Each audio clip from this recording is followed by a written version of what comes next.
Six-figure salaries, office perks, and a sense of pride when someone asks you what you do for a living. Being a software engineer is one of the most sought-after careers for these very reasons, but many more. But I see too many people talking about the exciting parts about being a software engineer and not the unexciting parts about being a software engineer. But I feel that anyone that's trying to get into this industry should know the reality about working in this field and what the job actually is like. So in this video, I'm going to talk about these harsh realities that you need to know and explain if I would still recommend to anyone that is worth getting into this field. So burnout. So burnout can come in many different forms, and unfortunately, it really depends on the company that you work for. Each company has a different company culture, and this will have a direct impact on how fast you burn out or not burn out. I've worked for companies to where we didn't really feel any burnout because we worked at a normal pace. We didn't have a lot of pressure from upper management giving strict deadlines of when projects needed to be completed, and my manager was more understanding and more relaxed that, hey, coding and projects is not the most important thing in our lives. But I've also worked for companies where in less than a year, I started to feel tired and burnt out. We would always be pushing the limit of how much we're getting done, the magnitude of projects that we were completing, and how quickly we were doing both of these things. Because believe it or not, managers love bragging to other managers about what their team has completed for that quarter. And this can lead to burnout because you have this subtle competition between teams, and this ultimately falls back on the development team because we're the ones that's doing the work. So you'll start to see multiple projects going on at the same time, deadlines start to clash, projects start to become dependent on each other. So if the first project fails, and it can create a domino effect for remaining projects, it can become a big mess if you're working for a company where they only focus on speed and doing things as quickly and as big as possible. Then you may have managers that are trying to increase the velocity for a team, and velocity is pretty much just saying how much work gets completed in a specific amount of time for a development team. And you may see an overall unwillingness to slow down and make sure that the development team is not getting burnt out and that they're still doing good and still motivated to do their work. So when you're in this environment, you start to feel exhaustion, and it's a lot of mental exhaustion because working in software is a very demanding job. It's a mentally demanding job, but still very demanding, and this is where the higher salaries come from. Being a software engineer will test your mental state in ways that you haven't thought about before, from your creativity to your ability to do research and come up with a solution for a problem that might not have a clear answer, or to continue to push when you're working on a specific bug or implementation that you can't figure out why it's not working correctly, and you spend hours and hours to try to see what the issue is. So burnout is definitely real, and you have to be careful of it, especially in this industry, and it's even more dangerous because a lot of times you don't even notice it until it's too late. Now, in my opinion, I feel like imposter syndrome doesn't fully go away, at least for me. Now, I don't know if this is because I'm self-taught or not, but I honestly feel like there's still this tiny bit of imposter syndrome that even I still deal with after being in this industry for years. I feel like the reason for this is because it's very hard not to compare yourself to other people, especially other developers on your team. Now, this comparison can be somewhat of a double-edged sword because in my opinion, I feel like you should never be the smartest person on your team because then you won't have anyone more experienced to learn from. No matter how much you Google, how many YouTube videos you watch, how many courses you take, there is nothing that compares to learning from someone that has more experience than you do. But the other side of the sword is that you may start to lack confidence or start to doubt your skill sets if you don't feel like you're as talented or as smart as some other people on your team. I remember trying to have some high-level conversations when I first got into this field. I was a junior developer, and I tried to pretend like I knew everything that they were talking about on these calls and these meetings, and I had no idea what they were talking about. But I was too embarrassed to ask too many questions because of the imposter syndrome. So I would wonder a lot if it was because I didn't go to school for computer science, or because of the route that I took to get into the field, or I had to hustle and work as hard as I could, if I had missed some things that were very important in those first stages of learning, things that these people knew that I didn't. So the only way that I could get over this was to remind myself that if someone trusted me enough to offer me a position and to hire me, then I was good enough to be successful in that position. I had to remind myself of just how much work I put in to learn how to code, remind myself of all the applications that got rejected, remind myself of all of the failed interviews, and all of the disappointments that ultimately led me to getting my first job. That was something that I 100% earned, and there was nothing that could take that away from me. So just remember that you may feel imposter syndrome, but it is a lie. If someone believes in you as much to offer you a position, then the least you can do is to believe in yourself. Another reality that I wasn't aware of is the higher up you move, the harder the work gets. Most people think that the hardest part of your career is being a junior developer. When you don't know as much, you have to have more hand holding and just more assistance to get your work done. But when I think back about my time as a junior developer, that was probably one of the easiest points in my career. I had some pressure, but it was a different kind of pressure because when you're hired as a junior developer, the company knows and the team knows that your only goal is to learn. So they have a lot more patience with you and they want to see you grow. But the truth is, the higher up you move, outside of that junior developer range, the harder the work gets. The reason for this is because you're going to be asked to do more advanced work, and you're going to also have the expectation that you might not need as much help or any help at all. And that was one of the most difficult things for me to get used to when moving out of the junior developer range. I was so used to working with other people, doing a lot of pair programming, being able to ask a lot of questions to someone and getting direction. And then all of a sudden I was in the position to where people were asking me the questions, and I had to do the research and figure out the answers to things that weren't that clear. And the reason for this is because I've worked for companies that had a very sink or swim mentality, while some other companies may have a more supportive environment, even if you do move out of the junior level range. Now, the sink or swim mentality is kind of like they just give you this work, they know it might be over your head, and they don't give you much assistance at all. You have to figure it out and get it done. Although this can be extremely uncomfortable, I've honestly learned so much by being in that type of environment, because I started to become self-sufficient, which is the ultimate goal of anyone that works in software. But just know that the higher up you move in your career, the more difficult it'll be, but at the same time, that's where the money is made. Then you may be seen as just an order taker. One of the best times of my career was when I worked for a company that didn't make the development team feel like they were just taking orders and had a queue of things that they had to get done. We had a lot of control over our deadlines. We never felt much pressure from upper management to get things done by a specific date. And honestly, we never felt like we weren't appreciated. They made us feel like we were doing the best work for the company and we were making a big impact. They honestly kind of put us on a pedestal, but it's not always like this. There are more companies that treat the development team just like any other department. You get bugs that are reported that you have to fix as soon as possible, and enhancements that have to be finished as quickly as possible. And depending on the company that you work for, they might not show a lot of appreciation for the development team, and they may see the team as just a means to an end to get as much work done in a short amount of time as possible. So if you ever get hired by a company that makes you feel valued and doesn't just make you feel like you just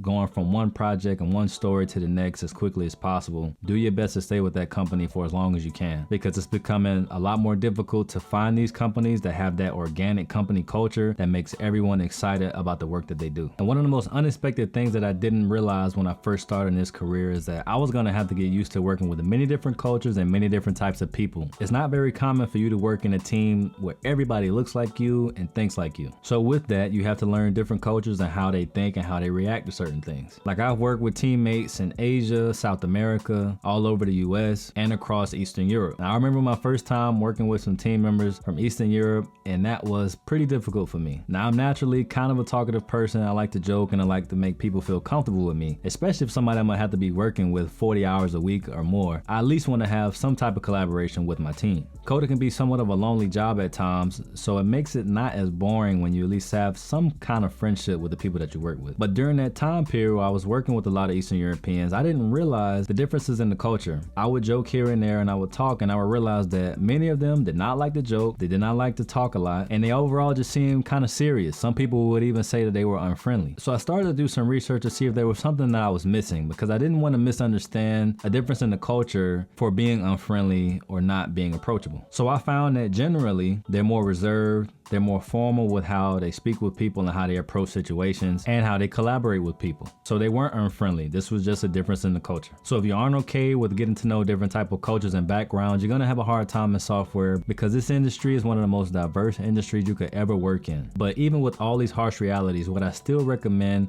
that software development is a good industry to get into. And I would say 100%. It has changed my life in many ways, from different experiences and things that I've been able to witness that I would have never been able to see or witness without being in this field. So that's what I have for you in this video. Thanks for watching. I'll catch you on the next one.